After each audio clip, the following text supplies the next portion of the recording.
আসসালামু আলাইকুম ওয়া রাহমাতুল্লাহি ওয়া বারাকাতুহু। আলহামদুলিল্লাহি ওয়াহদাহু ওয়াস সালাতু ওয়াস সালামু আলা মান লা নাবিয়্যা বা'দাহু। প্রশংসা আল্লাহর, সকলেই বলি আলহামদুলিল্লাহ। দরুদ ও সালাম বর্ষিত হোক পৃথিবীর সর্বশেষ ও সর্বশ্রেষ্ঠ রাসূল আহমদ মুহাম্মদ মুস্তাফা সাল্লাল্লাহু আলাইহি ওয়াসাল্লামের প্রতি। আপনারা কি ক্লান্ত? জাযাকাল্লাহ খায়ের। আমি আপনাদের চেয়ে বেশি দূর থেকে এসেছি এবং আপনাদের উস্তাদ শেখ আব্দুর রাজ্জাক বিন ইউসুফের অসুস্থতার কারণে তার আরেকটি প্রোগ্রামে অংশগ্রহণ করে এসেছি। এই জন্য আমার উপস্থিত হতে একটু দেরি হয়েছে। তবে ইনশাআল্লাহ এখনও আলোচনা করার মতো যথেষ্ট সময় আছে। আপনারা ধৈর্য নিয়ে থাকলে আমরা খুব বেশি দীর্ঘ আবার খুব ছোট এরকম নয়, বরং মধ্যম মানের মধ্যবর্তী সময়ের একটি আলোচনা আমরা আপনাদের সামনে তুলে ধরব, আপনাদের ধৈর্যচ্যুতি হওয়ার আগেই। সেক্ষেত্রে আমি সকলকে উদাত্ত আহ্বান জানাবো, আমরা যেভাবে বসে আছি খুব সুন্দর পরিবেশ রক্ষা করে সেভাবেই আমরা থাকার চেষ্টা করি অনুষ্ঠানের শেষ পর্যন্ত, বলি ইনশাআল্লাহ। আমাকে অনুষ্ঠানে আসার আগেই দেখলাম এখানে লিখিত দেওয়া আছে অনেকগুলো বিষয়, এই বিষয়গুলো নিয়ে আলোচনা করতে বলতেছে। তো 1 নাম্বার বিষয় দেওয়া আছে গুজরাতের মুখ দিয়ে নরেন্দ্র মোদীর নাম দিয়ে লেখা আছে ওয়াকফ আইন বাতিল করা বিষয়, ফিলিস্তিন ইস্যু বিষয়ে, বেদাতিরা আহলুল হাদিসদের মসজিদ দখল করে নিচ্ছে সে বিষয়ে। আমরা সর্বশেষ যেদিন মানববন্ধন করেছিলাম ঢাকাতেও এবং রাজশাহীতেও, সেই মানববন্ধনে আমার মানববন্ধনের বিষয় ছিল ফিলিস্তিনে হামলার প্রতিবাদ। তবে বক্তব্যটা যদি কেউ শুনে থাকেন তাহলে দেখবেন আমি বক্তব্যকে 2 জায়গাতেই বক্তব্যকে 2 ভাগে ভাগ করা আছে। এক অংশ বলা আছে ফিলিস্তিনের কথা, আর এক অংশ বলা আছে ভারতের কথা। এবং শুধু ওয়াকফ আইন নয়, ভারতে এখন মুসলমানদের সাথে কি কি সমস্যা চলতেছে তার প্রত্যেকটা 1 লাইন করে হলে বক্তব্যে টাচ করা আছে। এবং এই মাসের যে সম্পাদকীয় মাসিক আল ইতিসামে আসতেছে, নতুন যে মাসের পত্রিকা আপনারা পাবেন, আমি জানি না নতুন মাসের পত্রিকা গাড়িতে আছে কিনা, এই নতুন মাসের পত্রিকার হেডিং সম্পাদকীয়তেও আছে ফিলিস্তিন, ভারত, ইসরায়েল এবং ভারতের মুসলমানেরা কি কি সমস্যা বর্তমানে ফেস করছে তা তুলে ধরা আছে। তো এই বিষয়গুলোর সাথে যারা মোটামুটি সম্পৃক্ত থাকেন, শুধু একদিনের বক্তব্য তো প্রতি বছর কয় দিন থাকে, 365 দিন থাকে, প্রতিদিনই তো সম্মেলন করা সম্ভব নয়, কয় জায়গায় যাবেন। কিন্তু একটা পত্রিকায় যখন আমরা একটা লেখা লিখে দিচ্ছি, আপনি প্রতি মাসে সেটা নিচ্ছেন, তখন আমি বক্তব্যে যেটা বলবো এটা ওখানে লেখাই আছে। তাহলে এখন এই মুহূর্তে ধরেন আমি বাংলাদেশের চাঁপাইনবাবগঞ্জের মনাকষা বাদ দিলে আর বাকি 63 জেলায় যেতে পারছি না। তাহলে 63 জেলার মানুষের এই কথাটা শুনবে কীভাবে? হয় অনলাইনে আমাদের আল ইতিসাম টিভি সাবস্ক্রাইব করে থাকলে সেখানে আমাদের বক্তব্যটা পাবে, অথবা আমাদের মাসিক আল ইতিসাম পত্রিকা নিয়মিত নিয়ে থাকলে সেখানে সম্পাদকীয়তে লেখা পাবে। তো এই জন্য আপনাদের এখানে আসি অথবা না আসি, আমাদের লেখনীকে আপনাদের মূল্যায়ন করতে হবে। তাহলে এখানে যা যা পয়েন্ট উত্থাপন করা হয়েছে তার সবগুলো বিস্তারিত আলোচনা করা আছে। তো তারপরেও যেহেতু এখানে লিখিত আছে সেহেতু 2-1 পয়েন্ট করে আমি বলি। প্রথম পয়েন্ট হচ্ছে আল্লাহ সুবহানাহু ওয়া তাআলা নিজেই কোরআনে বলেছেন, আমাদের বলা নয়, আল্লাহ বলছেন আশাদ্দুন নাসি আদাওয়া, মুসলমান মুমিনদের সাথে শত্রুতায় সবচেয়ে বেশি ভয়ঙ্কর, সবচেয়ে বেশি কঠোর হবে ব্রাহ্মণ্যবাদী মুশরিক আর জায়নিস্ট ইহুদি। আল্লাহ বলেছেন কোরআনে যে মুসলমানদের উপর শত্রুতাই সবচেয়ে কঠোর হবে 2টা জাতি। তার মানে কারা বাদ থাকলো? খ্রিস্টানেরা বাদ থাকলো। বড় জাতি যদি আমরা ধরি তাহলে খ্রিস্টানেরা মুসলমানদের উপর শত্রুতা এতটা কঠোর হবে না। এতটা কঠোর না হওয়ার পিছনে কারণ আছে। আল্লাহ খ্রিস্টানদেরকে বলেছেন ওয়ালাদ-দাল্লিন, তারা পথভ্রষ্ট। আর জায়নিস্টদেরকে বলেছেন যে এরা অভিশপ্ত, ইবলিস অভিশপ্ত, মানে ইবলিস সত্য জানে, জানার পরও মানে না। আর খ্রিস্টানেরা সত্যটা জানেই না, যদি সত্য জেনে নেয় সত্য মেনে নিবে। এই জন্য সবচেয়ে বেশি ইসলাম গ্রহণ আগেও করেছে খ্রিস্টানেরা, ভবিষ্যতেও করবে খ্রিস্টানেরা। সত্য জানে না তাই মানে না, সত্য জানলেই মেনে নেবে।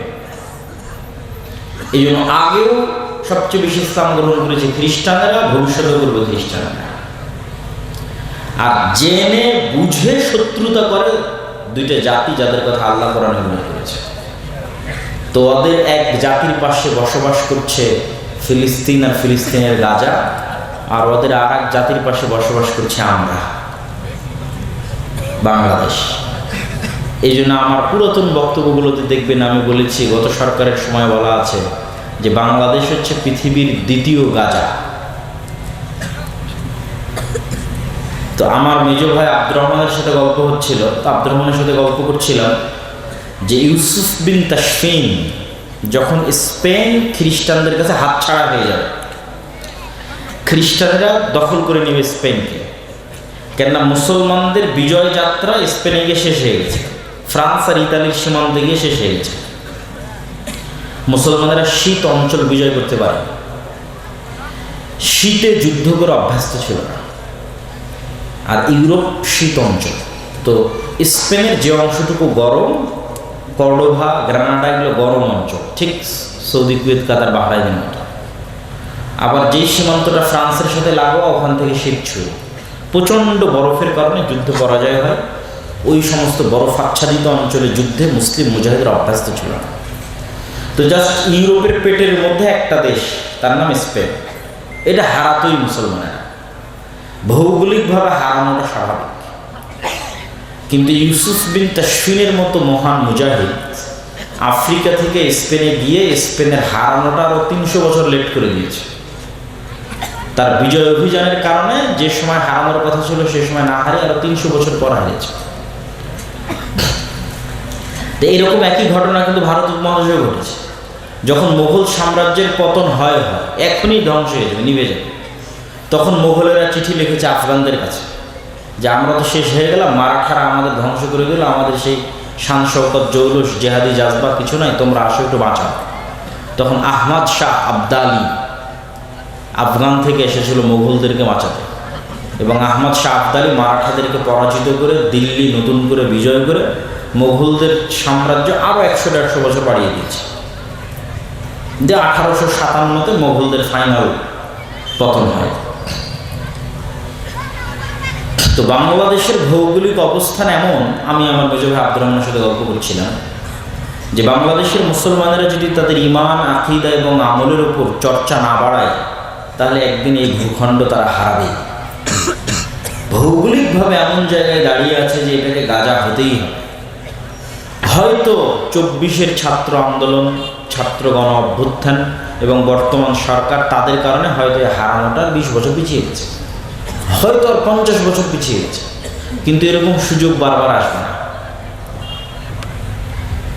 তাহলে এই সুযোগে কি করতে হবে? ঈমান, আমল, আকীদা, তাকওয়া, পরহেজগারিতা, আল্লাহ ভরসা, এগুলোর চর্চা বাড়াতে হবে। নাহলে আমাদের ভৌগোলিক অবস্থান বলছে আমরা অনিরাপদ। তো আলোচনা শুরু করেছিলাম কি, আল্লাহই তো বলে দিয়েছে আমাদের সাথে শত্রুতা করবে কারা বেশি। একদল বসবাস করছে ফিলিস্তিনের পাশে, আর একদল বসবাস করছে আমাদের পাশে। তাহলে এটা আল্লাহ বলেছে তারা আমাদের উপর শত্রুতা করবে। কারণ কি এই শত্রুতার? এই শত্রুতার মূল কারণ হচ্ছে সুপারিয়রিটি থিওরি। সুপারিয়রিটি মানে হচ্ছে নিজেকে জন্মগতভাবে অন্যের চাইতে বেস্ট কল্পনা করা। ইহুদিরা বাই বর্ন জন্মগতভাবে মনে করে যে তারা চোজেন বাই দ্য গড, আল্লাহ কর্তৃক বাছাইকৃত, আর তারা বাদে আর বাকি সবাই তাদের গোলাম। এই গোলামদেরকে হত্যা করা যেমন তাদের অধিকার, এই গোলামদের স্ত্রীদের ভোগ করা তাদের অধিকার।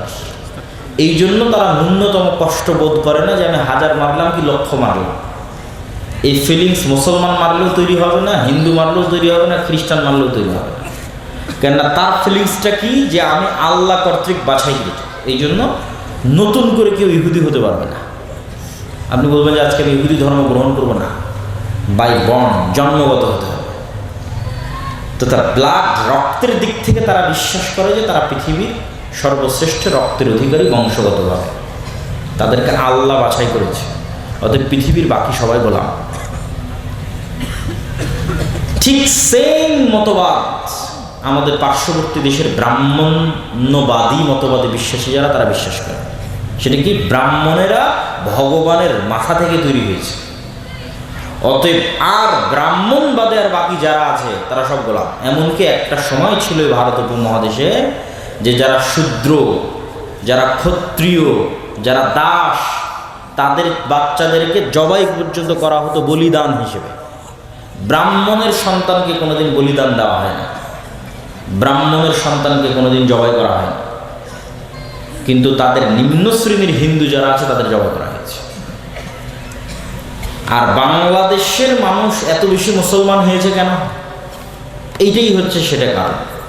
ব্রাহ্মণ্যবাদীদের এই সুপারিয়রিটি থিওরি, আর্যদের নিজেদেরকে এই মহৎ মনে করা, আর বাকিরা সব তাদের গোলাম। মুসলমানদেরকে তারা বলতো লেচ্ছ, জবন, অস্পৃশ্য, মানে মুসলমানের গায়ে হাত দিলেও অপবিত্র হয়ে যায়, মুসলমান ঘরে ঢুকলে ঘর অপবিত্র হয়ে যায়।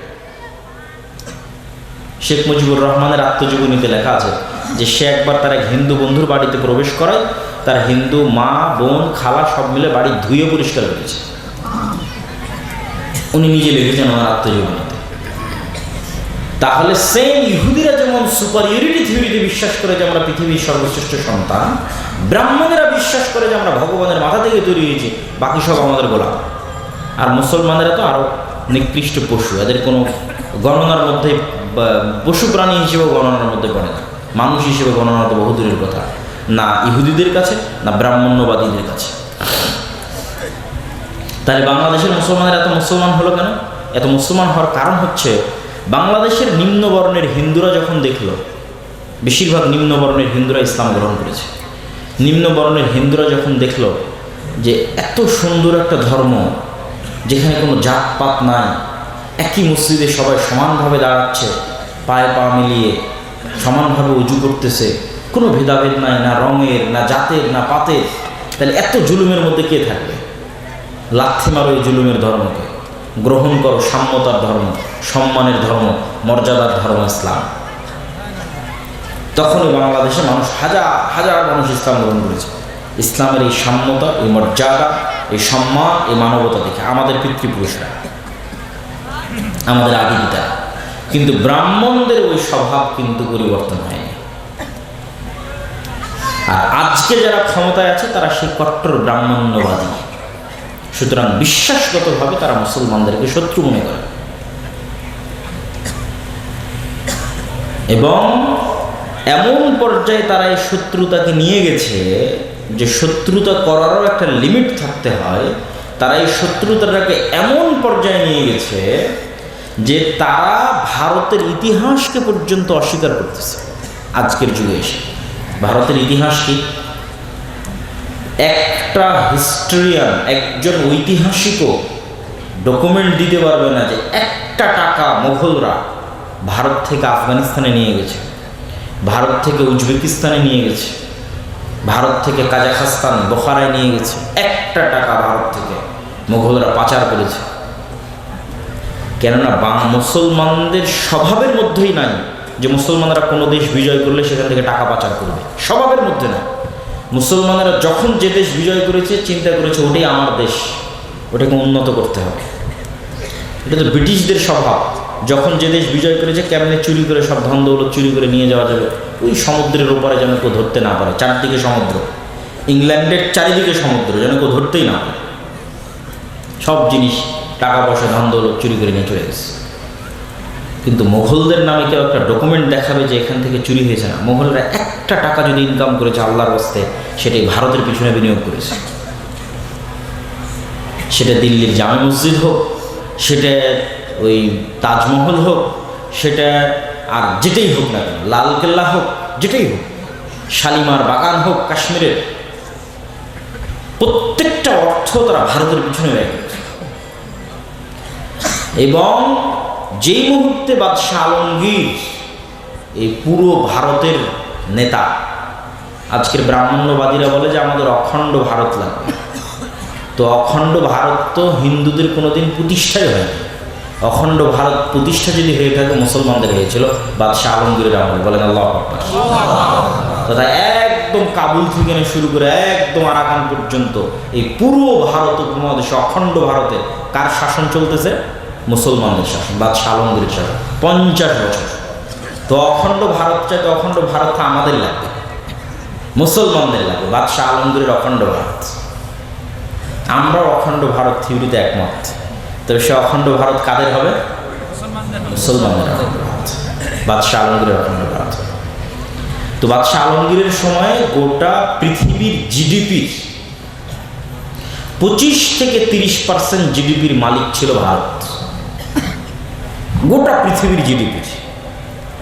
আর ব্রিটিশরা যখন চলে যায় তখন গোটা পৃথিবীর জিডিপির 5%-এরও মালিক ভারত না।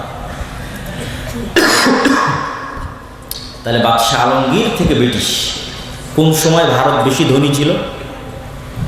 বাদশাহ আলমগীরের সময় ভারত বেশি ধনী ছিল। গোটা ভারতে ন্যায় নিষ্ঠা প্রতিষ্ঠা ছিল, কোনো হিন্দুর উপর তার ধর্মের কারণে জুলুম করা হয়নি, কোনো হিন্দুর উপর তার ধর্মের কারণে তার মন্দিরে আঘাত করা হয়নি। যে ধর্মের কারণে যেটা হিন্দুদের মন্দির ভাঙল, এই কারণে একটা মন্দিরও ভাঙা হয়নি। জোরপূর্বক কাউকে বলা হয়নি যে আসে ইসলাম গ্রহণ করো। ভারতের স্বর্ণযুগ ছিল বাদশাহ আলমগীরের সময়। আর আজকে তারা বলতেছে যে বাদশাহ আলমগীর আমাদের শত্রু, আজকে তারা বলতেছে মোগলরা আমাদের শত্রু।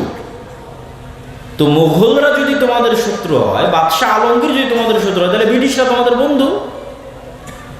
তাহলে তোমরা কিসের আজাদী আন্দোলন করেছো ভারতে? এত যে বলো 1947-এর স্বাধীনতা, যদি শত্রুই হয় মোগলরা, তাহলে স্বাধীনতা কার থেকে নিয়েছো? সম্মানিত উপস্থিতি, ইতিহাস কেমনভাবে বিকৃত করা হয়েছে। বিদ্বেষ অন্তরের মধ্যে ঢুকতে ঢুকতে এই পর্যায়ে বিদ্বেষ গেছে, যখন আন্দোলন হচ্ছে বাদশাহ আলমগীরকে তার কবর থেকে তুলে তার কবর মহারাষ্ট্র থেকে বের করে দিতে হবে, আওরঙ্গাবাদ থেকে বের করে দিতে হবে। অথচ সে এত মহান শাসক ছিল যে কোরআন লেখে সেটা বিক্রি করে এবং হাতে টুপি সেলাই করে সেটা বিক্রি করে নিজের সংসার চালাতেন।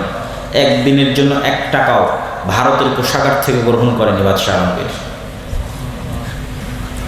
এবং তাদের বাপদাদারা সবাই বড় বড় মাজার তৈরি করেছে, তাজমহল, আরও বড় বড় মাকবারায় হুমায়ুন, বাবরের মাকবারা, হুমায়ুনের মাকবারা। বাদশাহ আলমগীর উসিয়ত লিখে দিয়েছে যে আমার যেখানে কবর হবে সেখানে উপরে কোনো ছাদ থাকবে না, সম্পূর্ণ মাটি বরাবর কবর হবে, মানুষ যেন চিনতেই না পারে যে এটা বাদশাহ আলমগীরের কবর, উপরে কোনো ছাদ থাকবে না। খুবই আল্লাহওয়ালা পরহেজগার মানুষ ছিলেন। এখন বলতেছে তার লাশ যেন কবর থেকে বের করা হয়।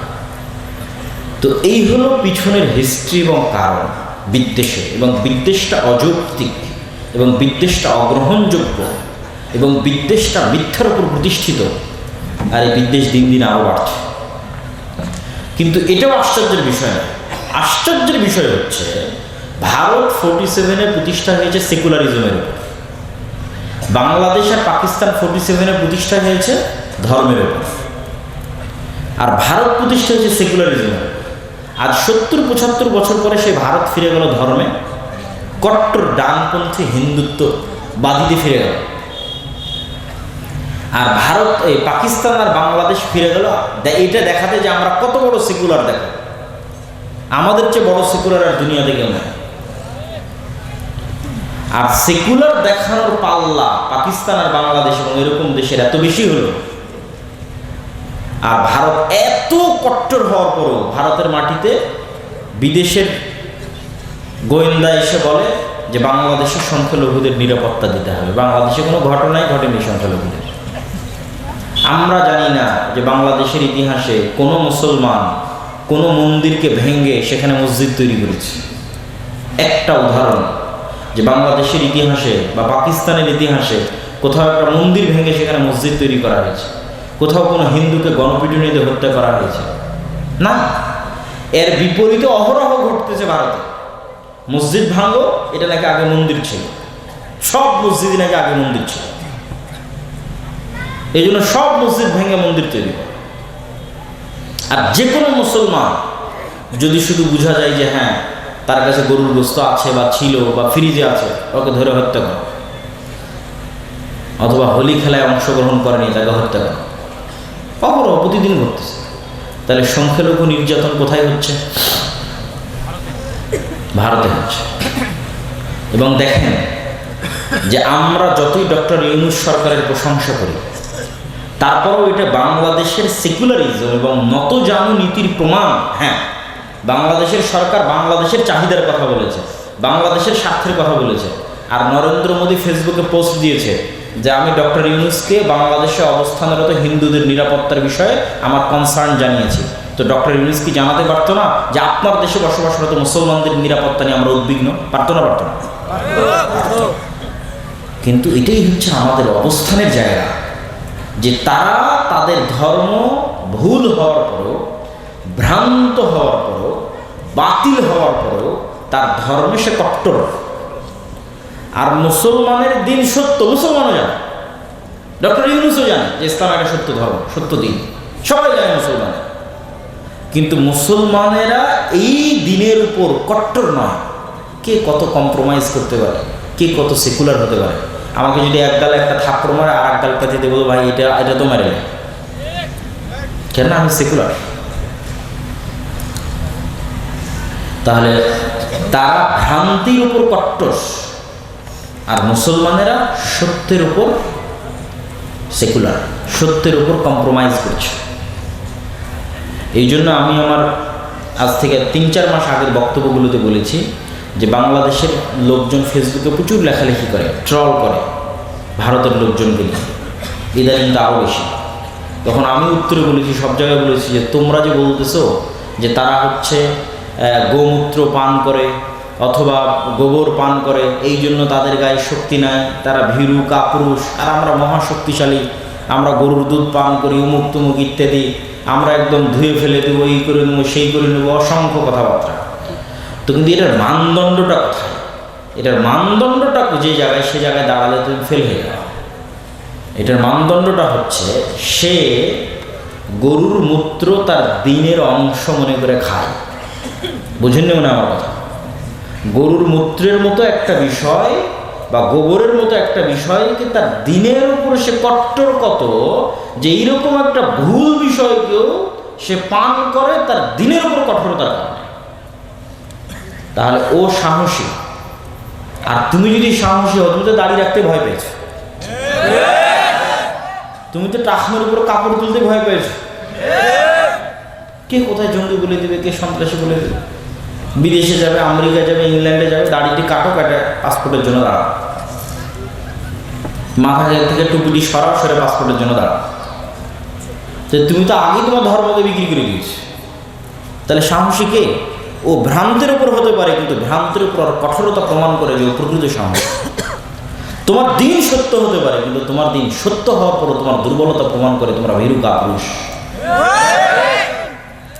তাহলে এই জিনিসগুলোর সমাধান হচ্ছে, এই জন্য আমি বলেছি যে সারা পৃথিবী ডানপন্থী কঠোরতার দিকে যাচ্ছে। একমাত্র মুসলমানেরাই পাগল যে তারা সবসময় সেকুলারিজমের কথা বলতেছে। ডানপন্থী কঠোরতা বলতে ইসরায়েল ডানপন্থী কট্টর, মানে নিজ ধর্মে কট্টর।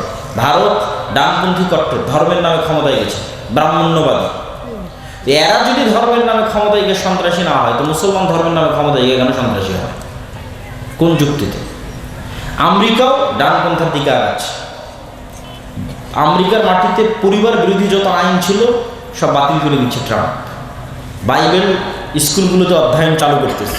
এটা একদিক থেকে ভালো, কিন্তু আমি যেটা নিতে বলতেছি সেটা হচ্ছে যে তাই কট্টর ডানপন্থী ধর্মের দিকে আগাচ্ছে। আর আমরা একমাত্র মুসলমান, কত ধর্ম থেকে দূরে থাকা যায়।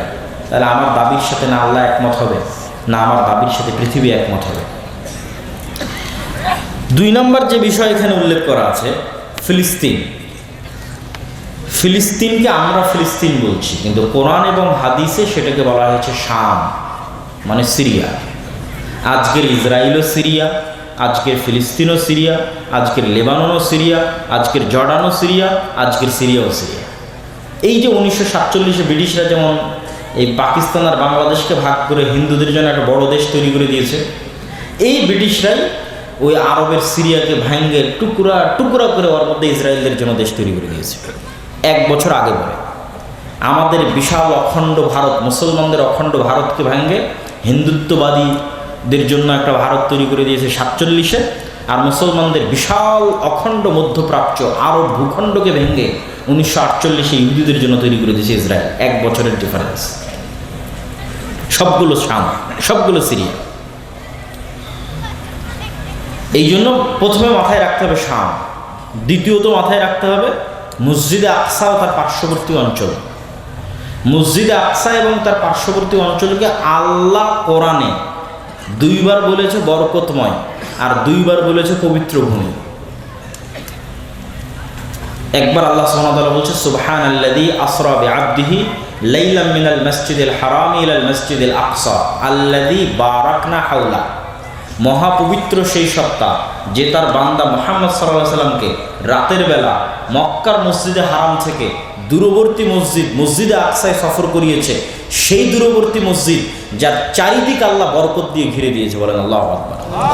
কোরআনের আয়াতের অনুবাদ আল্লাযী বারাকনা হাওলা, যে মসজিদ আকসার চারিদিক আমরা বরকত দিয়ে ঘিরে দিয়েছি। 2 নম্বর আয়াত ওয়া নাজ্জাইনাহু ওয়া লূতান ইলাল আরযিল্লাতী বারাকনা ফিহা লিল আলামিন। আমি আল্লাহ ইব্রাহিমকে আশ্রয় দিয়েছি, লূতকে আশ্রয় দিয়েছি পৃথিবীর ওই মাটিতে, যেই মাটিতে আমি বরকত রেখেছি সারা পৃথিবীর মানুষের জন্য। বলেন আল্লাহু আকবার। কোরআনের আয়াতের অনুবাদ করতেছি। আল্লাহ বলছেন আমি ইব্রাহিমকে আশ্রয় দিয়েছি আর লূতকে আশ্রয় দিয়েছি ওই মাটিতে। ইব্রাহিমকে কিভাবে? ইরাক থেকে যখন তার বাপ বের করে দিলেন তখন। লূতকে কিভাবে? লূতের সম্প্রদায়ের শহর আল্লাহ উল্টিয়ে দিয়ে যখন ধ্বংস করে দিলেন তখন লূত আলাইহিস সালাম সহ ইমানদাররা পালিয়ে যেখানে আশ্রয় নিয়েছিল, আর ইব্রাহিম আলাইহিস সালাম ইরাক থেকে বাপের বাড়ি থেকে পালিয়ে যেখানে আশ্রয় নিয়েছিল। তাহলে ইব্রাহিম পালিয়ে আশ্রয় নিলেন, লূত পালিয়ে আশ্রয় নিলেন যেই জায়গা, সেই জায়গাকে আল্লাহ বলছে সারা পৃথিবীর মানুষের জন্য বরকতময়। সেটা হচ্ছে মসজিদ আকসা এবং তার পার্শ্ববর্তী, সেটাই জেরুজালেম, সেটাই শাম। এই জন্য মুহাম্মদ সাল্লাল্লাহু আলাইহি ওয়াসাল্লামের দারুল হিজরা মদিনা। মুহাম্মদ সাল্লাল্লাহু আলাইহি ওয়াসাল্লাম মক্কা থেকে হিজরত করেছে মদিনা, আর মুহাম্মদ সাল্লাল্লাহু আলাইহি ওয়াসাল্লামের পিতা ইব্রাহিম আলাইহিস সালাম হিজরত করেছে ইরাক থেকে শাম। এই জন্য দিন 2 জায়গাতে কিয়ামত পর্যন্ত থাকবে। একটা মুহাম্মদ সাল্লাল্লাহু আলাইহি ওয়াসাল্লামের হিজরত স্থল মদিনায় কিয়ামত পর্যন্ত দিন থাকবে, আর একটা পিতা ইব্রাহিম আলাইহিস সালামের হিজরত স্থল শামে কিয়ামত পর্যন্ত দিন থাকবে। হকপন্থীরা থাকবে শামে। এই জেরুজালেমের মাটিতে অসংখ্য নবী এসেছে। ইব্রাহিম আলাইহিস সালামের 2 সন্তান, বানু ইসরাইল, বানু ইসমাইল। বানু ইসমাইলের বংশে মুহাম্মদ সাল্লাল্লাহু আলাইহি ওয়াসাল্লাম, আমরা বানু ইসমাইল। আর বানু ইসরাইলের বংশে একদম ইব্রাহিম আলাইহিস সালাম থেকে শুরু করে ইসহাক, ইয়াকুব, ইউসুফ, মুসা, ঈসা, হারুন, দাউদ, সুলাইমান, জাকারিয়া, অসংখ্য নবী, যার বেশিরভাগ নবী জেরুজালেম এবং তার আশেপাশে, মসজিদে আকসা এবং তার আশেপাশে। যেমন 2-4টা নবীর কথা তো আপনারা খুব ভালো করে জানেন। দাউদ আর সুলাইমান আলাইহিস সালাম সারা পৃথিবীতে যে রাজত্ব প্রতিষ্ঠা করেছিল, ওই রাজত্বের হেডকোয়ার্টার, রাজধানী ছিল মসজিদে আকসা, জেরুজালেম। আর আরেকটা খুব ভালো করেই জানেন যে মারিয়াম আলাইহিস সালামের মা, ওয়াইজ ক্বালাত ইমরাতু ইমরান রাব্বি ইন্নী নাযারতু লাকা মা ফি বাতনি মুহাররান ফাতাকাব্বাল মিন্নি। আল্লাহ আমার পেটে সন্তান, ইমরানের স্ত্রী বলছে, সন্তানকে তোমার রাস্তায় ওয়াকফ করে দিয়েছি। ফালাম্মা ওয়াদাআতহা ক্বালাত রাব্বি ইন্নী ওয়াদাতুহা উনসা ওয়াল্লাহু আ'লামু বিমা ওয়াদাআত। যখন সন্তান প্রসব হলো বলছে আল্লাহ তো মেয়ে সন্তান হয়েছে। আল্লাহ বলছে আরে আমি তো আগে থেকেই জানি মেয়ে সন্তান হবে। ওয়ালাইসা যাকারু কাল উনসা, সব মেয়ে সব ছেলের মতো নয়, সব ছেলে সব মেয়ের মতো নয়। সে মেয়ের নাম মারিয়াম। তিনি যেই মসজিদের খেদমত করতেন সেই মসজিদের নাম মসজিদ আকসা। যেই মসজিদের মেহরাবের বর্ণনা আল্লাহ বলছে যে কুল্লামা দাখালা আলাইহা জাকারিয়াল মিহরাব ওয়াজাদা ইনদাহা রিজকা। যখনই জাকারিয়া মেহরাবে প্রবেশ করতো মারিয়ামের দেখতো অসময়ের ফল। ক্বালা ইয়া মারিয়ামু আন্না লাকা হাযা ক্বালাত হিয়া মিন ইনদিল্লাহ। জাকারিয়া বলে মারিয়াম এই অসময়ের ফল কোথায় থেকে আসে? মারিয়াম বলে আল্লাহর পক্ষ থেকে আসে। ইন্নাল্লাহা ইয়ারযুকু মান ইয়াশা বিগাইরি হিসাব। আল্লাহ যাকে ইচ্ছা তাকে বেহিসাব রিজিক দান করতে পারে। তাহলে 1 নাম্বার কি ধারাবাহিকভাবে যে মারিয়াম এই মসজিদের খাদেম। 2 নাম্বার কি আজকের পৃথিবীতে যেই ধর্মের অনুসারী সবচেয়ে বেশি কাগজে কলমে, বাস্তবে নয়। বাস্তবে একজনও খ্রিস্টান নয়, কাগজে কলমে নামকাও আসতে খ্রিস্টানের সংখ্যা বর্তমান পৃথিবীতে সবচেয়ে বেশি, মুসলমানদের চেয়ে বেশি। খ্রিস্টান ধর্মের যিনি নবী ঈসা আলাইহিস সালাম তথা মারিয়ামের সন্তান, তার জন্মই জেরুজালেমে, মসজিদে আকসা থেকে দূরবর্তী অঞ্চলে উনি তার সন্তানকে প্রসব দিয়ে যখন সন্তানকে কোলে নিয়ে লোকালয়ে ফিরে আসছেন, আল্লাহ কোরআনে বলছে, মা কানা আবুকে ইমরা সাউইন ওয়া মা কানাত উম্মুকে বাগিয়া, মারিয়াম তোমার বাপ তো খারাপ মানুষ ছিল না, তোমার মা তো ব্যভিচারী ছিল না, তুমি তো অবিবাহিতা, মেয়ে সন্তান কোথায় থেকে আসলো? ফাশারাত ইলাই, মারিয়াম বাচ্চার দিকে ইশারা করে বলছে, আল্লাহ শিখিয়ে দিয়েছে কথা বলবা না, মুখ বন্ধ রাখবা, ইশারা করবো বাচ্চার দিকে ইশারা করছে। তখন ওরা বলছে, কাইফা নাতাকাল্লামু মান কানা ফিল মাহদি সাবিয়্যা, তুমি কি মজাক করো নাকি?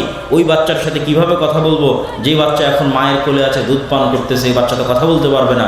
তখন ঈসা আলাইহিস সালাম মায়ের কোল থেকে বলে উঠছে, ইন্নী আব্দুল্লাহ আতানিয়াল কিতাব ওয়া জাআলানি নাবিয়্যা, আমি আল্লাহর বান্দা, আল্লাহ আমাকে কিতাব দিয়েছে, আল্লাহ আমাকে নবী করেছে, ওয়া আওসানি বিস সালাতি ওয়াজ যাকাতি মা দুমতু হাইয়া, আর আল্লাহ আমাকে আদেশ দিয়েছে যতদিন বেঁচে থাকবো ততদিন যেন সালাত আর যাকাত বাদ না যায়। আল্লাহু আকবার। মায়ের কোলে ছোট্ট বাচ্চা কথা বলতেছে, তখন বলতেছে সালাত যাকাত বাদ দেওয়া যাবে না। প্রথম কথার মধ্যেই আছে যে আল্লাহ আমাকে আদেশ দিয়েছে যে সালাত আর যাকাত যেন বাদ না যায়। তাহলে এই জেরুজালেমের সাথে নবীদের ইতিহাস জড়িত। এবং এখানে আরেকটা সূক্ষ্ম জিনিস আপনাদের মনে রাখতে হবে, ইউরোপ এবং আমেরিকার মানুষেরা চামড়ার অহংকার করে, যে আমাদের চামড়া সাদা চামড়া, আফ্রিকান নিগ্রোরা তো একদম কালো, এই জন্য ওদেরকে গোলাম বানিয়ে রাখে, আর এশিয়ারা যেহেতু শ্যামা সাদা অথবা শ্যামা মেটে, এদেরকেও একটু ডিসকোয়ালিফাই মানে ভিন্ন দৃষ্টি দেখে। এই রেসিজমটা আগে অনেক বেশি ছিল, এখন একটু কমেছে, কিন্তু অন্তরের মধ্যে আছে। তো এই জায়গায় দুটো সূক্ষ্ম জিনিস মনে রাখতে হবে। এক, তাদের চামড়া সাদা হলেও, ইউরোপ আমেরিকার মানুষের চামড়া সাদা হলেও, তারা যেই নবীকে নবী হিসেবে মানে ওই নবী ইব্রাহিমের সন্তান, এবং তার গায়ের চামড়া তাদের মতো নয়, কেননা তিনি এশিয়ান। তার গায়ের চামড়া মুহাম্মদ সাল্লাল্লাহু আলাইহি ওয়াসাল্লামের মতো, তার গায়ের চামড়া আমাদের মতো। এক নম্বর মনে রাখার বিষয়। দুই নম্বর মনে রাখার বিষয় কি, আজকের ইহুদিরা যদি বলে যে হ্যাঁ আমরা বাইগণ, ইসহাক, ইয়াকুব, ইউসুফ, তাদের 12 ভাই, তাদের সন্তান, তো ওদেরও গায়ের চামড়া সাদা হবে না, ইউরোপিয়ান আমেরিকানদের গায়ের চামড়ার মতো হবে না যদি বাইগণ ওদের সন্তান। তাদের গায়ের চামড়া হবে মুসলমানদের মতো, কেননা এশিয়ানদের মতো, আরবদের মতো, ইউরোপিয়ান আমেরিকানদের মতো না। সুতরাং তাদের এই দাবির মধ্যে অবশ্যই কোনো ধোঁকা বা সঠতা আছে। সম্মানিত উপস্থিতি, কি বলছিলাম? ফিলিস্তিন ইস্যু। ফিলিস্তিন ইস্যুতে আগে আমাদের জানতে হবে এই জায়গার গুরুত্বটা কত, এই জায়গার মহত্বটা কত। তাহলে আমরা এই আয়াত, এই ইতিহাস, এগুলোকে বোঝা গেল যে এটা কত মহৎ এবং মহান জায়গা। এবং বর্তমান পৃথিবীর তাহলে তিনটা ধর্মের পবিত্র স্থান হলো এই জায়গাটা। মুসলমানদেরও পবিত্র স্থান, খ্রিস্টানদেরও পবিত্র স্থান, ইহুদিদেরও পবিত্র স্থান। এবং এই জন্য ওমর রাদিয়াল্লাহু তাআলা আনহু যখন জেরুজালেম বিজয় করে, না খ্রিস্টানদের জায়গায় নামাজ পড়েছে না ইহুদিদের জায়গায় নামাজ পড়েছে। উনিও খুব বুদ্ধিমান ছিলেন, চৌকস ছিলেন। তো এই মহান জায়গা আমাদের হাতছাড়া হয়ে গেল। আমাদের বাপদাদারা যখন হজের সফরে যেত, মক্কা তো নামাজ পড়তো, মদিনাতেও নামাজ পড়তো, মসজিদে আকসাতে নামাজ পড়তো। আর আমরা 70-80 বছর থেকে কোনো মুসলমান, বাইরের কোনো মুসলমান মসজিদে আকসায় নামাজ পড়তে যেতে পায়নি। তাহলে মসজিদে আকসার নামাজ থেকে আল্লাহ আমাদের বঞ্চিত রেখেছে, এটা আমাদের জন্য আযাব।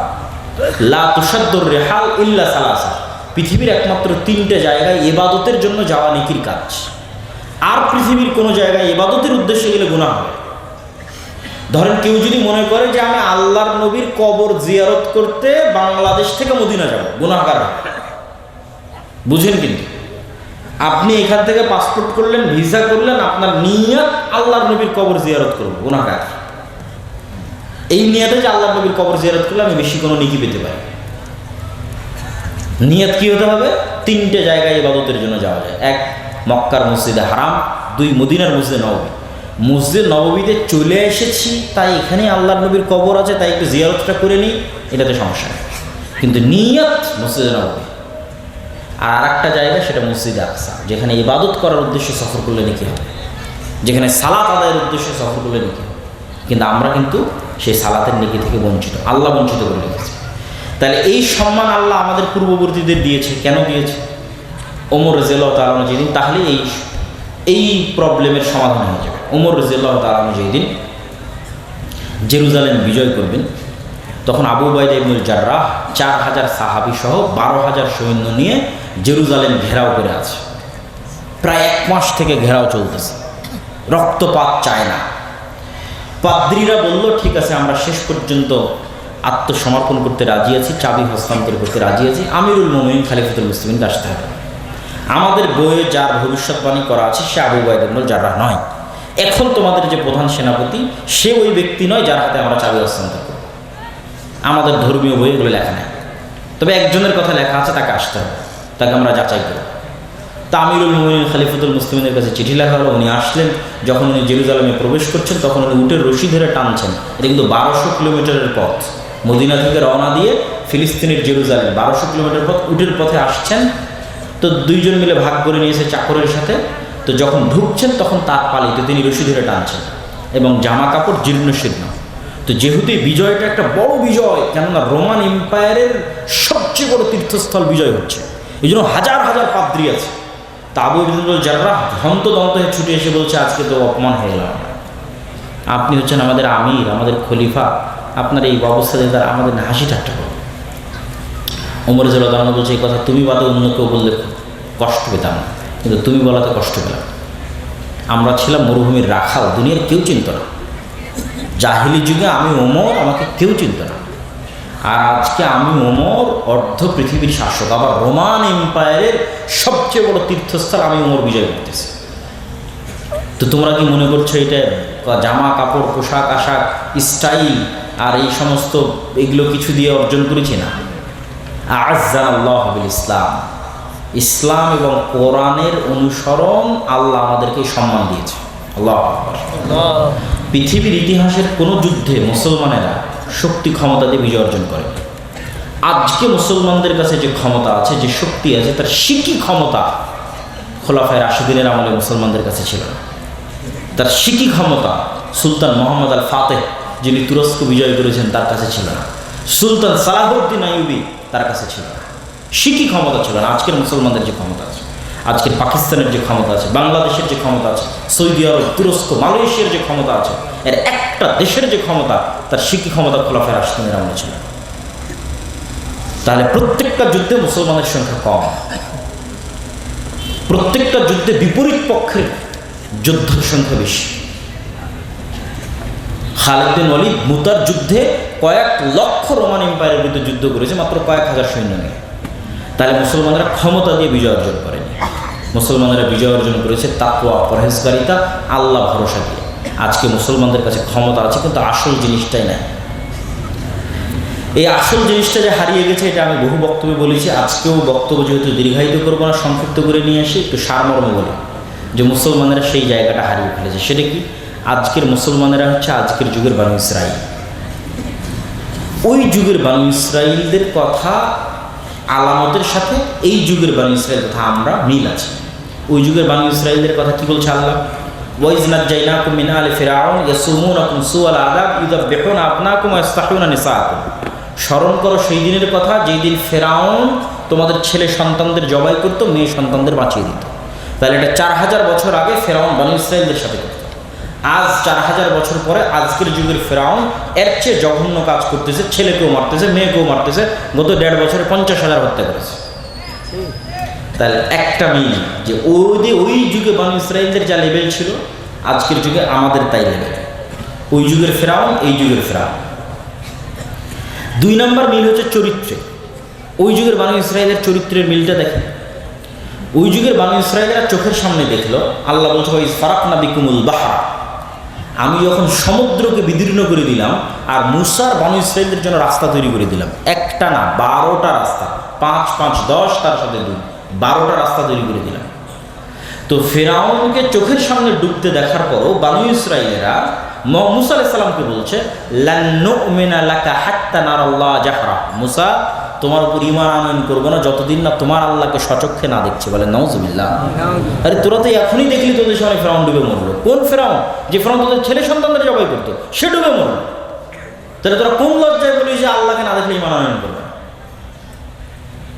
2, যেহেতু লোহিত সাগর পার হওয়ার পর এই অঞ্চলটা হচ্ছে মরুভূমি, তো পানির কোনো ব্যবস্থা নাই, সাগরের পানি লবণাক্ত।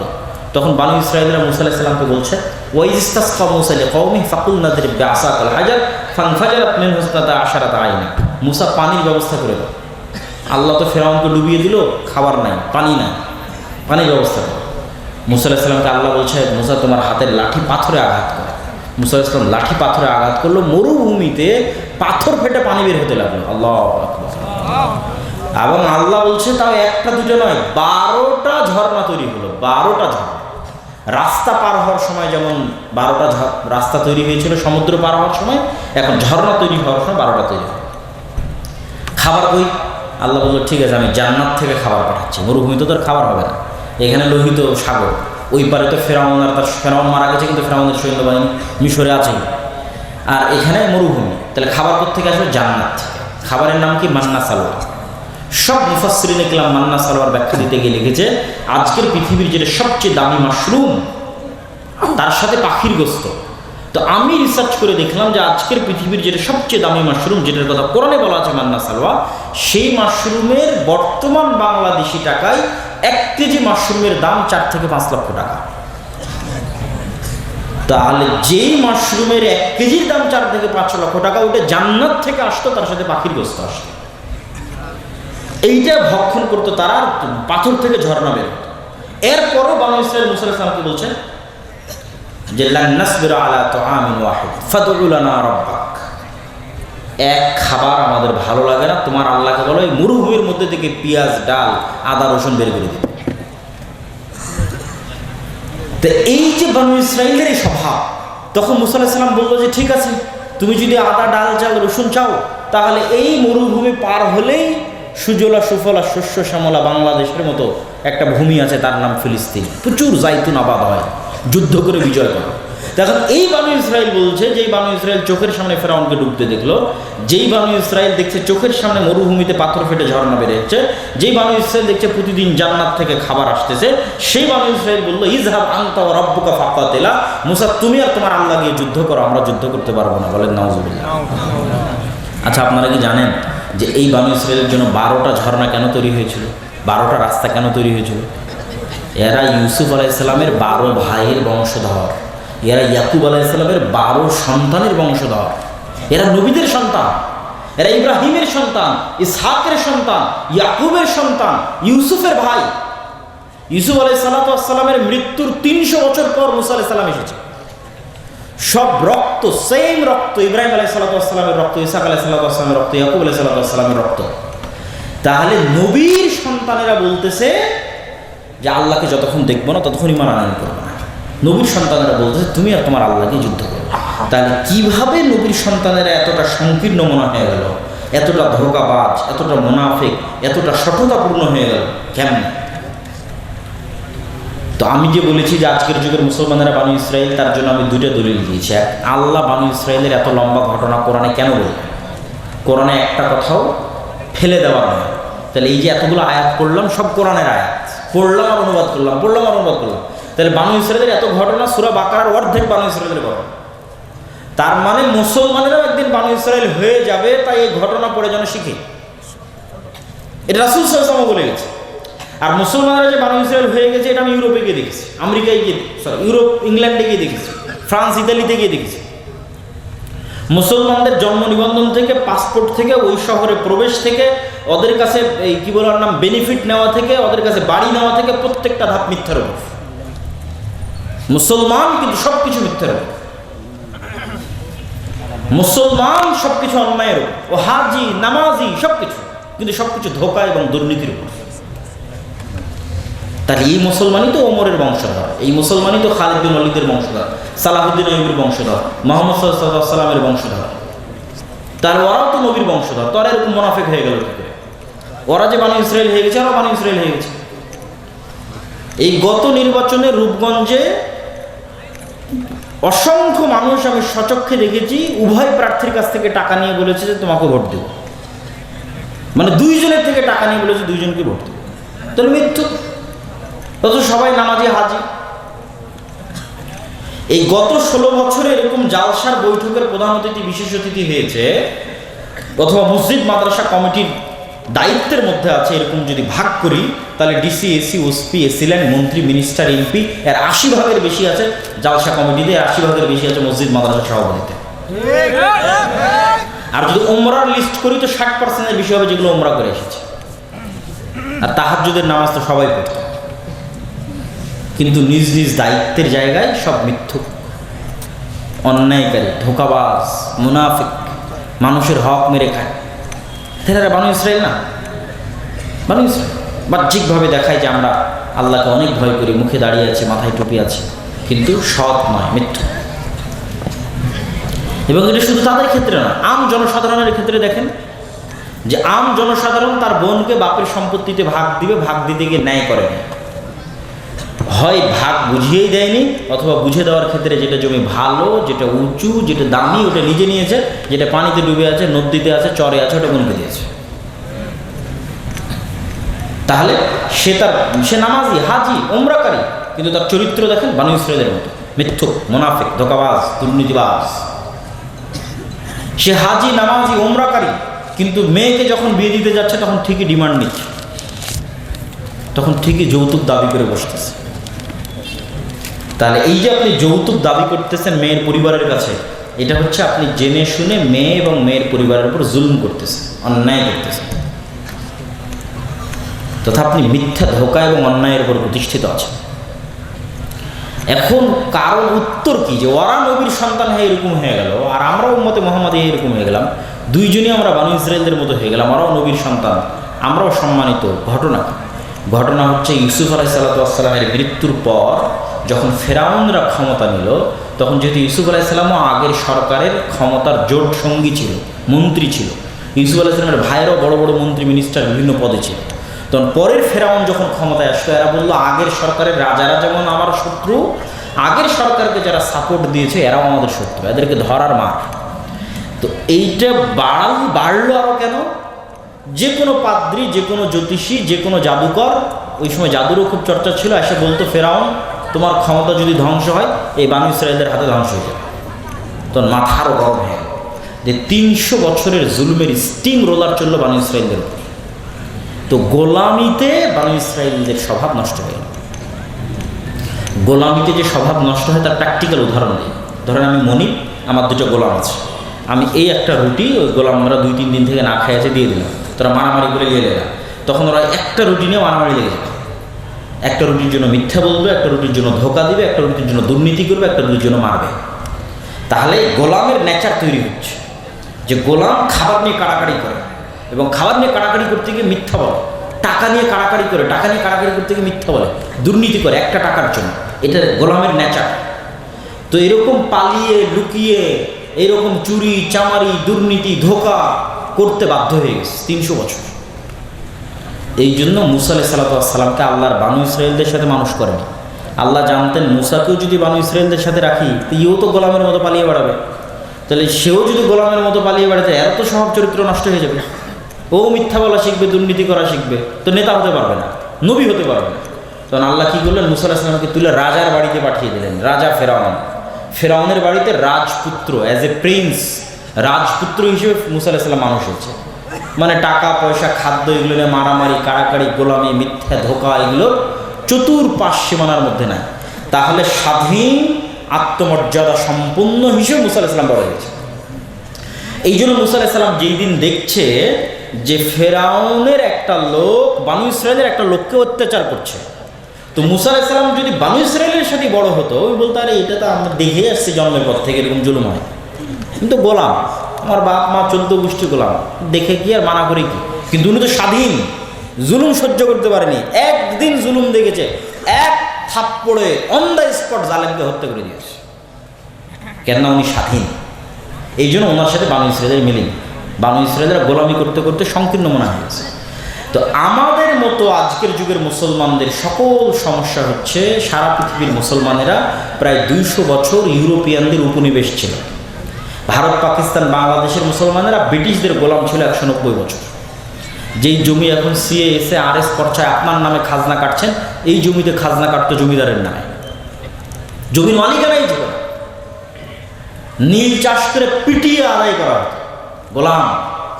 তখন একটা টাকার জন্য মিথ্যা বলা, একটা টাকার জন্য দুর্নীতি করা, একটা টাকার জন্য কাড়াকাড়ি করা, যেহেতু গোলাম, চাকরি নাই, তো গোলামি করতে করতে করতে করতে রক্তের মধ্যে মিথ্যা, ধোঁকা, দুর্নীতি ঢুকে গেছে। ঠিক ওই যুগের বানি ইসরায়েলদের মধ্যে যেভাবে ঢুকে গেছে। এটার আর একটা চাক্ষুষ প্রমাণ নেবেন যে ব্রিটিশরা যেহেতু আমাদের উপরে একটু কম জুলুম করেছে, ইতালি, ফ্রান্স, স্পেন এরা আফ্রিকার মুসলমানদের উপর আমাদের চাইতে 3 গুণ জুলুম করেছে। এই জন্য আফ্রিকার মুসলমানদের নেচার আমাদের চাইতে আরও বেশি নিম্ন স্তরে চলে গেছে। ইতালির রাজধানীতে, ফ্রান্সে, স্পেনের রাজধানীতে দেখবেন যত চোর, চামার, মদখোর, নেশাখোর, জুয়াখোর, আড্ডাখোর আছে তার বেশিরভাগই দেখবেন মুসলমান এবং আফ্রিকান মুসলমান, নট ইন্ডিয়ান অ্যান্ড পাকিস্তানি আর বাংলাদেশি মুসলমান না। এবং বাংলাদেশি, ইন্ডিয়ান, পাকিস্তানি মুসলমানদের চেয়ে ওদের নেচার আরও নিম্ন স্তরে চলে গেছে। কেননা ওদের উপর জুলুমটা, গোলামিটা ছিল আরও ভয়ঙ্কর, আরও ভয়াবহ। ফ্রান্স, স্পেন এবং ইতালির জুলুম, অত্যাচার। তাহলে এই ফিলিস্তিন ইস্যুর সারমর্ম হচ্ছে বর্তমান যুগের মুসলমানরা বানু ইসরায়েল। বর্তমান যুগের মুসলমানদের মূল্য বর্তমান পৃথিবীতে বসবাস করা একটা পশু প্রাণীর মতো নয়। 3 নম্বর, বর্তমান যুগের মুসলমানদের স্বভাব চরিত্র নামকা অবস্থায় বাহ্যিকভাবে ইসলামের সব কিছু ঠিক আছে, কিন্তু ভিতর থেকে মিথ্যুক, ধোঁকাবাজ, দুর্নীতিবাজ, মিথ্যার উপর প্রতিষ্ঠিত, নেতৃত্বের গুণ নাই। এগুলো গোলামির গুণ। নেতা কখনো মিথ্যা বলা জানে না। আবু সুফিয়ান কাফের মুশরিক, কিন্তু মিথ্যা বলা জানত না। মুহাম্মদ সাল্লাল্লাহু আলাইহি ওয়াসাল্লামের নামও মিথ্যা বলেনি। বাদশাহ হিরাক্লিয়াসের দরবারে জেরুজালেমে বসে মুহাম্মদ সাল্লাল্লাহু আলাইহি ওয়াসাল্লাম মিথ্যা বলেনি। আবু সুফিয়ান তখন কাফের মুশরিক, কেন মিথ্যা বললে নেতা হওয়া যায় না। এবং বর্তমান পৃথিবীর 2টা সিস্টেম আমাদেরকে গোলাম রাখার জন্য, মানে ব্রিটিশরা তো আমাদের ছেড়ে চলে গেছে, তাহলে কেন আমরা স্বাধীন হতে পারছি না? স্বাধীন হতে পারছি না মানে স্বাধীন মানুষের নেচার, স্বাধীন মানুষের যে চরিত্র সেটা আমার মধ্যে আসতেছে না কেন?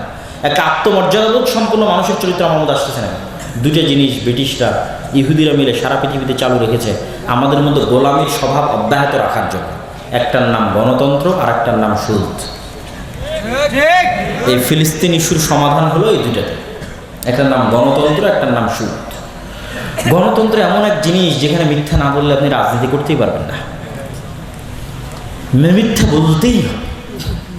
আপনারা যেমন চোখের সামনে দেখেছেন গত 16 বছরের মিথ্যা, এখন আবার দেখছেন যে গণতন্ত্রের নামে কত রকমের মিথ্যা কথা চলতেছে। গত 16 বছর যেমন দেখেছেন চাঁদাবাজি, এখনও দেখতেছেন একই চাঁদাবাজি, শুধু মানুষ পরিবর্তন হয়েছে, দল পরিবর্তন হয়েছে, কিন্তু ওই ধোঁকাবাজি, দুর্নীতি তার জায়গায় ঠিক আছে। এটা গণতন্ত্র টিকিয়ে রাখে। গণতন্ত্র এই ধোঁকাবাজির সিস্টেম, এই মিথ্যের সিস্টেম, এই জিনিসগুলোকে টিকিয়ে রাখে। 2, সুদ কীভাবে মিথ্যাকে টিকিয়ে রাখে?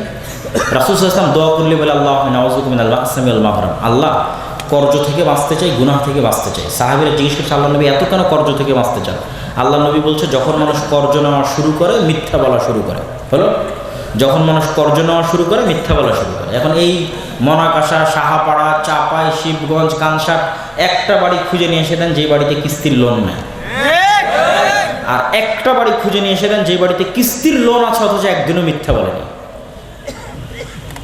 মানে এমন একটা বাড়ি খুঁজে নিয়ে এসে দিবেন যে বাড়িতে কিস্তির লোন আছে কিন্তু একদিনও মিথ্যা বলেনি। আল্লাহ নবী বলেছে, আল্লাহ নবী লোন থেকে বাঁচতে চান কেন? লোন নেওয়া শুরু করলে মিথ্যা বলা শুরু হয়। কেন আল্লাহ নবী জানেন মিথ্যা বললে নেতা হওয়া যায় না। আপনি আপনার বোনকে যে সম্পত্তি বুঝিয়ে দেননি ন্যায়ের সাথে, ওর থেকে মাপ নিয়ে আপনি জান্নাতে যেতে পারবেন, কিন্তু উপরে যিনি আল্লাহ আছেন তিনি কোনোদিন মনে করবে না যে এই মানুষটাকে রাষ্ট্রের নেতা বানানো যায়, কোনোদিন মনে করবে না। আপনি নেতা হওয়ার অযোগ্য, ক্ষমা চেয়ে জান্নাতে যেতে পারেন। মিথ্যা বললে, দুর্নীতি করলে, ধোঁকা দিলে, অসৎ হলে নেতা হওয়া যায় না। তাহলে আমাদের স্বভাবের মধ্যে গোলামি আছে, গোলামির স্বভাবের কারণে আমরা গোলাম আছি। তাহলে আগে স্বাধীনের স্বভাব অর্জন করতে হবে, মানে একটা স্বাধীন ব্যক্তিত্ব সম্পন্ন মানুষ কোন স্বভাবের হয় সেটা অর্জন করতে হবে। এই জন্য আল্লামা ইকবাল বলেছে, 3য় পয়েন্টে যাওয়ার আগে এই পয়েন্টটা এই বক্তব্য দিয়ে শেষ করব। আল্লামা ইকবাল তার বক্তব্যের মধ্যে বলেছে, কবিতার মধ্যে বলেছে, সাবাক ফিরসে পর সাদাকাত কা, শুজাআত কা, আদালত কা, লিয়া জায়েগা তুঝসে কাম, দুনিয়া কি ইমামত কা। মুসলমানেরা তোমাদের মধ্যে নামাজ আছে, সঠিক আকীদা আছে, আমল আছে, হজ আছে, উমরা আছে, গোটা রমজানে রোজা রাখলে, সাহারি করলে, ইফতারি করলে, ঈদ পালন করলে, ফিতরা দিলে, সব কিছু আছে। নাই কি তোমরা সত্য বলা জানো না, তোমাদের মধ্যে সাহসিকতা নাই, তোমাদের মধ্যে ন্যায়পরায়ণতা নাই। তোমরা নতুন করে সত্য বলা শিখো, ন্যায়পরায়ণতা প্রতিষ্ঠা করা শিখো, সাহসী হও, আল্লাহ তোমাদেরকে পুনরায় দুনিয়ার নেতা বানিয়ে দেবে। আল্লাহু আকবার। এই জিনিসটা মুসলমানদের নাই, সারা পৃথিবীতে মুসলমানদের নাই। এটা মুসলমানদের নিয়ে আসতে হবে। সব নবী ছিলেন সত্যবাদী, সব নবী ছিলেন ন্যায়পরায়ণ, জন্মগত ন্যায়পরায়ণ সত্যবাদী করার জন্যই মুসা আলাইহিস সালামকে ফেরাউনের বাড়িতে পাঠানো হয়েছে, বনী ইসরাঈলদের সাথে রাখা হয়। সম্মানিত উপস্থিতি, এবার তৃতীয় পয়েন্টে চলে যায়। তৃতীয় পয়েন্ট কী লেখা ছিল এখানে? বেদাতীরা আহলুল হাদিসদের মসজিদ দখল করে নিচ্ছে।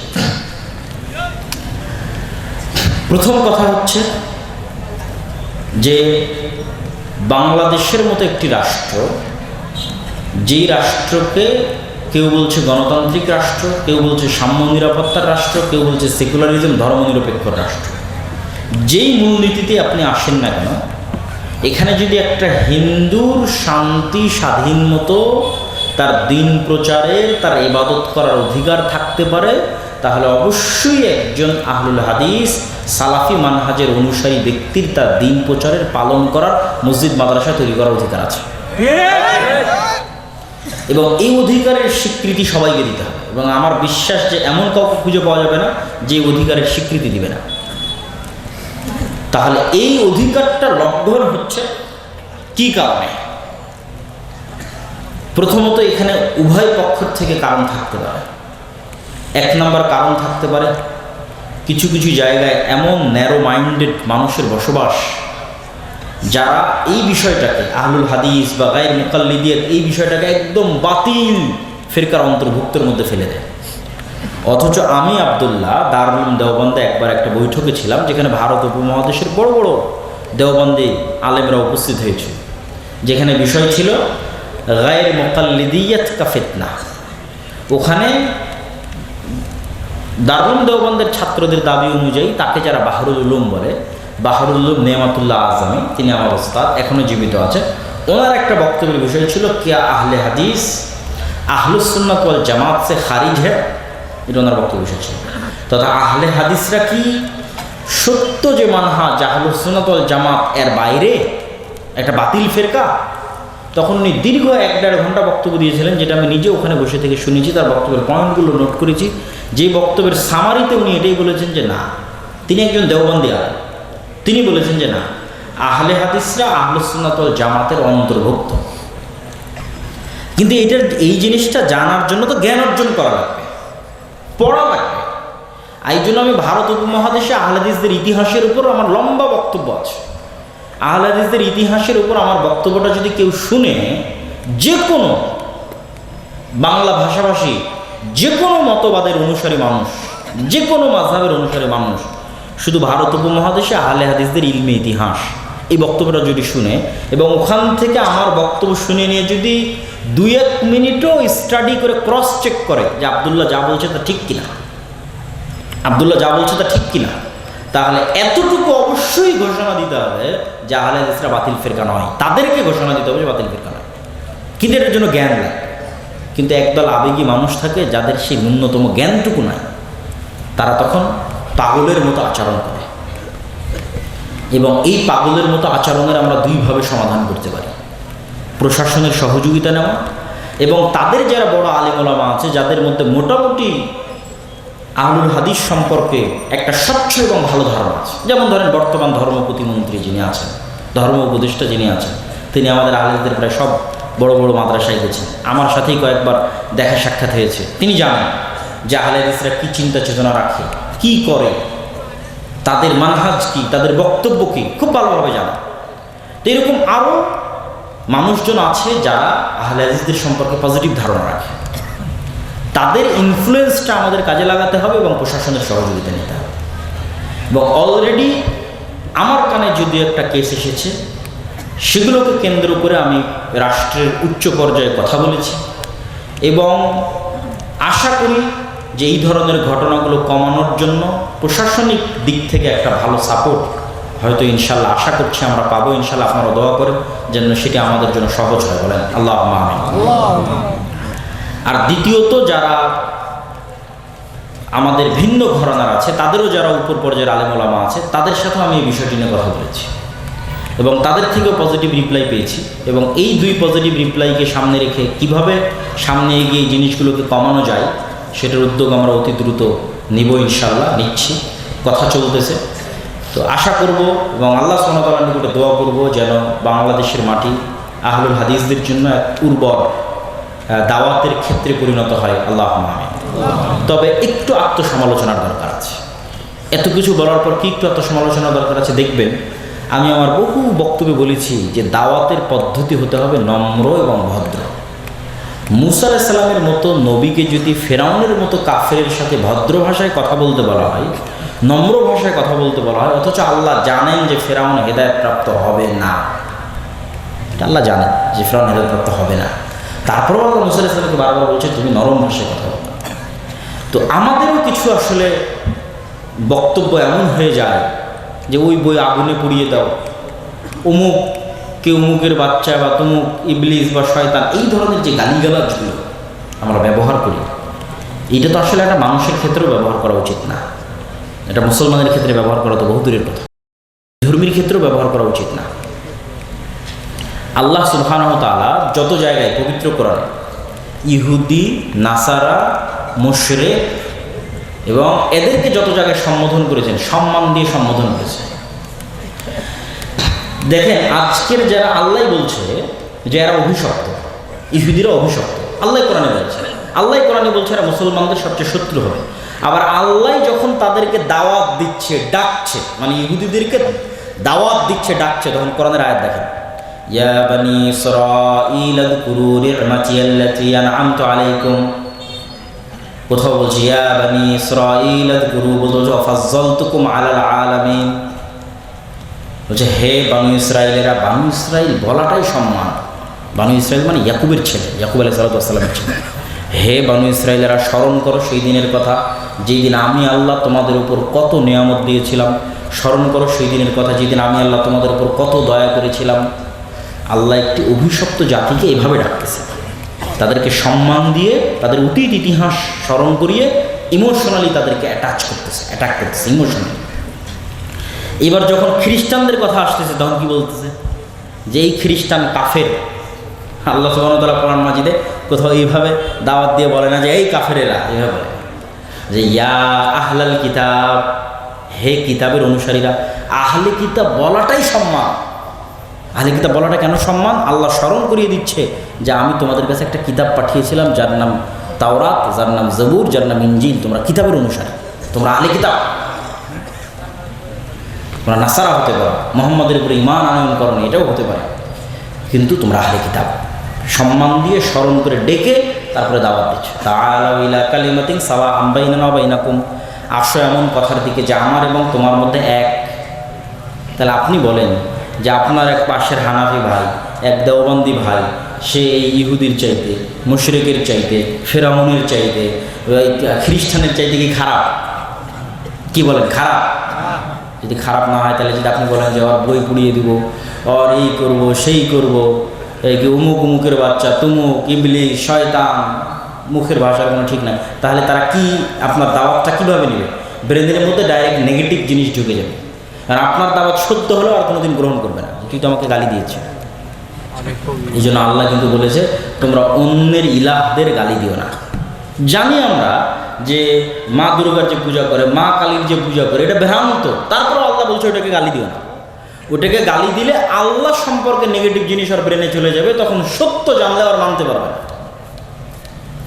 তো এই জন্য আমাদেরও একটু আত্মসমালোচনা দরকার আছে যে আমি একটা জায়গায় মসজিদ তৈরি করলাম, আহলে হাদিসরা মসজিদ তৈরি করে সেখান থেকে ধরেন ফতোয়া দেওয়া শুরু করলাম যে সব হানাফিরা কাফের, সব হানাফিরা মুশরিক, হিন্দু জান্নাতে গেলেও হানাফিরা জান্নাতে যাবে না। তাহলে হলো? তাহলে আপনি দাওয়াতি কাজ করা জানলেন না। তাহলে আমরা হাজার চেষ্টা করেও কিন্তু আপনাকে ট্যাকেল দিতে পারবো না। তৃতীয় আরেকটা নসিহা, আত্মসমালোচনা, সেটা হচ্ছে আমাদের ভাইয়েরা বিভিন্ন জায়গায় দেখা যাচ্ছে বড় কোনো প্রতিষ্ঠান বা বড় কোনো একটা প্ল্যাটফর্মের সাথে যোগাযোগ রক্ষা করা ছাড়াই তারা দেখা যাচ্ছে যে কার্যক্রম শুরু করে দিচ্ছেন, আলেমুল আমাদের পরামর্শ নিচ্ছেন না, আলেমুল আমাদের দিক নির্দেশনা নিচ্ছেন না। আবার বিপদে পড়ে গেলে দৌড়ে হয় আলেমুল আমার কাছে যাচ্ছেন, না হয় এর কাছে দৌড়াচ্ছেন। তা আমার কথা হচ্ছে কাজ শুরু করার আগেই আলেমুল আমাদের পরামর্শ নেন, আহলে হাদিসদের যে প্ল্যাটফর্মগুলো আছে সেগুলোর পরামর্শ নেন, পরামর্শ নিয়ে কাজ শুরু করেন, তাহলে দেখবেন আপনার কাজে ভুল হবে এবং এই ধরনের সমস্যা কমে আসবে। আল্লাহ সুবহানাহু ওয়া তাআলা আমাদের কবুল করুক, আল্লাহুম্মা আমিন।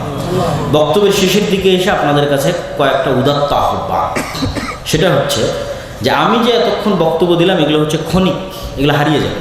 কিন্তু এই দেখছে বানু ইসরাঈলের এই বিশাল ঘটনা, এই পুরো জেরুজালেম বিজয়ের ঘটনা, পুরো ফিলিস্তিন বিজয়ের ঘটনা বইয়ে লিখিত আকারে আছে। আমার লেখা বই ফিলিস্তিনের সমসাময়িক মুসলিম বিশ্ব, রাশিয়া ইউক্রেনের পাবেন, আফগানিস্তান তালেবান পাবেন, যা বর্তমান মুসলিম বিশ্বে চলতেছে তার সবগুলো এই বই পাবেন। তো এই লিখিত বইগুলো, ওই যে শেখ আব্দুর রাজ্জাক বিন ইউসুফ হয়তো আজকে এখানে আসেন, কিন্তু তার ইলমি আমানতগুলো তো আপনাদের কাছে আছে। এবং আমরা যে কার্যক্রমগুলো করতেছি সারা বাংলাদেশে, এই কার্যক্রমগুলো তো আপনারা দেখছেন, কিন্তু সারা কই এই রমজানে 500 মক্তব দাওয়া ইলাল্লাহর অধীনে ছিল, পরিচালিত হয়েছে। যেই 500টা মক্তবের প্রত্যেকটা শিক্ষক জামিয়া সালাফিয়া থেকে ট্রেনিং নিয়েছে। 1 নাম্বার, যেই 500 শিক্ষক জামিয়া সালাফিয়া থেকে ট্রেনিং নিয়েছে তার যাতায়াত খরচ দাওয়া ইলাল্লাহ বহন করেছে, ওখানে থাকা খাওয়া বহন করেছে, ট্রেনিং খরচ বহন করেছে।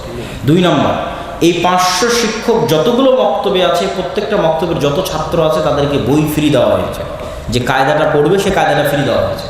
3 নাম্বার, এই রমজান মাসকে লক্ষ্য করে, ঈদকে লক্ষ্য করে 500টা মসজিদে হাতিয়ে দেওয়া হয়েছে। ন্যূনতম 2000 হোক 3000 হোক দেওয়া হয়েছে। এই 2000-3000 টাকাও আপনি কল্পনা করেন, 500 মসজিদ পৌঁছে মানে 15 লক্ষ টাকা। এই যে এত বড় খেদমত, এখানে আপনার কোনো কিছুই করা লাগতেছে না, কিন্তু আপনার বক্তব্য এখনও দাওয়া ইলাল্লাহর অধীনে আসলো না, ট্রেনিং নিল না, ট্রেনিং নেওয়ার আগ্রহ দেখালেন না। এইটা তো দাওয়াতি কাজের ভিড় তৈরি করবে। এটা এরকম না যে বড় সম্মেলন করে আমার জনপ্রিয়তা দেখালাম, এটা না। এটার প্রভাব পড়বে 20 বছর পর। দেখা যাচ্ছে 20 বছর পর একটা অফিসের ডিসি বসে থাকবে, বলবে যে আমি দাওয়া ইলাল্লাহর অমুক মক্তবে এই দোয়াটা শিখেছিলাম, বাংলাদেশেরই কোনো এক ডিসি, কোনো এক ডিসি। এইটা হলো সুদূর প্রসারী প্রভাব। এটা যে রুট লেভেল থেকে সমাজকে সংস্কার করা, সংশোধন করা, একদম তৃণমূল গোড়া থেকে। এবং এই গোড়া থেকে সংস্কারের জন্য আমরা দ্বিতীয় আরেকটা পদক্ষেপ নিয়েছি, যে এই মসজিদগুলোকে আমরা শক্তিশালী করব, মসজিদকে এম্পাওয়ার করা, যে ক্ষমতার যে ব্যালেন্স, এটা যেন শুধু রাজনৈতিক দল আর রাজনৈতিক নেতাদের কাছে না থাকে, ক্ষমতার ব্যালেন্সটা যেন মসজিদ মাদ্রাসার মধ্যেও বন্টন হয়। এটার এখন সুযোগ। এই জন্য আমরা সুদমুক্ত কর্জে হাসানা চালু করেছি। এই জন্যই সুদমুক্ত কর্জে হাসানা আমরা আমভাবে ব্যাপকভাবে সবাইকে দিতে পারবো না। ওই যে মসজিদটাতে আমার বক্তব্য চলতেছে, ওই বক্তব্যের ইমাম এবং দায়িত্বশীলের হাতে ওই গ্রামের যোগ্য ব্যক্তির কাছে যাবে, যাতে ওই যে বক্তব্যের যে শিক্ষক, সে যেমন বক্তব্যের টিচার হিসেবে সম্মানিত বোধ করবে, তার এলাকায় কর্জে হাসানা দিয়ে সেই এম্পাওয়ারমেন্ট হবে, সোশ্যাল পাওয়ার তার বাড়বে। দেখা যাচ্ছে যে একটা পর্যায়ে এমন তার সোশ্যাল পাওয়ার হয়ে গেছে, একটা মেম্বারের চেয়ে পাওয়ারফুল হয়ে গেছে গ্রামে। এটা অস্বাভাবিক কিছু না, এটা নিয়ে আসতে হবে। যে মসজিদ মাদ্রাসা মানে শুধু আপনি কোরআন পড়াবেন, হাদিস শিখাবেন দিয়ে শেষ না। আপনার গ্রামে কোনো অন্যায় হচ্ছে কিনা ওটা অন্তত সাধ্য অনুযায়ী বাধা দিতে হবে, এটাও মসজিদ মাদ্রাসার কাজ। এই অন্যায় মানে আপনারা বুঝিয়েন না যে গান বাজনার অন্যায়, বেপরদার অন্যায়, সেগুলো তো অন্যায়। কিন্তু আমি এখন যে অন্যায়ের কথা বলতেছি সেটা মিথ্যার অন্যায়, ধোকার অন্যায়, দুর্নীতির অন্যায়, মানুষের উপর অন্যায়। ওগুলো অন্যায় বাধা দেওয়ার জন্য তো বক্তব্য অনেক হয়েছে, হুজুরেরা করেও শোনেও। কিন্তু যখন দেখবে যে না অমুক জায়গাতে একটা মেম্বার, একটা উপজেলা চেয়ারম্যান একটা জিনিস অন্যায় করতেছে, একটা সালিশ অন্যায়ভাবে করতে, টাকা নিয়ে সালিশ করে দিচ্ছে, জমি জোর করে দখল করে নিচ্ছে, বা আর যে কোনো অন্যায়, মসজিদ মাদ্রাসার শিক্ষকেরা যাবে না, দূরে থাকবে। এইটা ওই সামাজিক অন্যায় বাধা দিতে হবে। ডিমান্ডের ভিত্তিতে বিয়ে হচ্ছে, বাধা দিতে হবে। বাপ মারা গেছে, বোনকে সঠিকভাবে সম্পত্তি বুঝিয়ে দেয়নি, বাধা দিতে হবে। এই সোশ্যাল পাওয়ারটা আপনাকে অর্জন করতে হবে। সেটার জন্য আমাদের আমরা শুরু করেছি জাস্টিস মুভমেন্ট, যেটার প্রথম প্রজেক্ট হচ্ছে কর্জে হাসানা, এবং ওই মসজিদগুলো থেকে বিতরণ হবে। তাহলে কেন আপনি আপনার মসজিদকে দাওয়া ইলাল্লাহর অধীনে করে দিচ্ছেন না? কেন আপনার মসজিদের বক্তব্য এখনো দাওয়া ইলাল্লাহর অধীনে আসতেছে না? 3 নম্বর হচ্ছে জামিয়া সালাফিয়ার মতো একটা উন্নত বড় শিক্ষা প্রতিষ্ঠান, যেখানে বাংলাদেশ ইনভেস্টমেন্ট ডেভেলপমেন্ট অথরিটি বিডার অনুমোদন নিয়ে বিদেশি শিক্ষকরা সবসময় থাকে এবং পড়ায়। যে বিডার মাধ্যমে বিদেশি 400-500 গেস্টকে নিয়ে বড় একটা সম্মেলন বাংলাদেশে হতে যাচ্ছে, বড় বড় কোম্পানির সিইও আসতেছে। ওই বিডার পারমিশন নিয়ে আমাদের জামিয়াতে বিদেশি শিক্ষকেরা থাকে স্থায়ীভাবে। আর গত 1 বছরে শুধু 12 অধিক বিদেশি শিক্ষক সৌদি আরব থেকে আসছে, যারা জামিয়া সালাফিয়াতে দাস দিয়েছে, এই রমজানও দিয়েছে। তাহলে এই যে আমাদের উন্নত কারিকুলাম, উন্নত সিলেবাস, এটা দিয়ে যেন অন্য মাদ্রাসা উপকৃত হয়, এই জন্য আমরা অন্য মাদ্রাসাগুলোকে জামিয়া সালাফিয়ার সাথে অধিভুক্ত হওয়ার সুবিধা দিচ্ছি। এবং এই অধিভুক্ত হওয়ার ক্ষেত্রে আমাদের সহযোগিতার মানসিকতা নেওয়া না, যে একটা ফর্ম পূরণ করো, টাকা দাও, ঠিক আছে, প্রতি মাসে একটা বাৎসরিক ফি দাও, মাসিক ফি দাও না। পারলে আমরা আরও অর্থনৈতিক সহযোগিতা করতে পারবো কিনা সেই মাদ্রাসা, সেটা চিন্তা করে দেখব।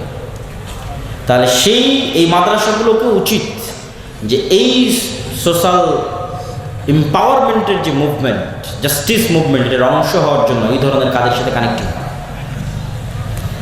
এবং মাসিকের ইতিসাম, যার ফতোয়া বোর্ডের মেম্বার হচ্ছে বিদেশি মুফতিরা, জামিয়া সালাফিয়া বাংলাদেশের মুহাদ্দিস যে আমি এই মাসিক আল ইসলামের ফতোয়া বোর্ডের মেম্বার, আহলেদিস বাংলাদেশে আহলে ইসলাম তো আছে, তাহলে সেই মাসিক আল ইসলামকে আপনি কেন মূল্যায়ন করবেন না? আমাদের যে বই পুস্তকগুলো আছে, যেমন শায়েখের রাসূল সাল্লাল্লাহু আলাইহি ওয়াসাল্লামের সালাত বনাম প্রচলিত সালাত, উপদেশ, দোয়ার বই, এই বইগুলো আপনি কেন মূল্যায়ন করবেন না? এই মূল্যায়ন করাগুলোর আমাদের যতগুলো কার্যক্রম আছে সকল কার্যক্রমগুলোকে মূল্যায়ন করার আহ্বান জানিয়ে আজকের বক্তব্য থেকে যা শিখলাম সেটার উপর আমল করার উদাত্ত আহ্বান জানিয়ে, কি শিখলেন জানি না, এতটুকু মনে রাখতে পারেন যে সত্য বলতে হবে, ন্যায় প্রতিষ্ঠা করতে হবে, এতটুকু মনে রাখতে পারেন যে আমাদেরকে কট্টর হতে হবে আমাদের দিনের উপর। আল্লাহ আমাদের সেই তৌফিক দান করুক, আল্লাহ আমিন। বইগুলো স্টেজে আছে, পাবেন।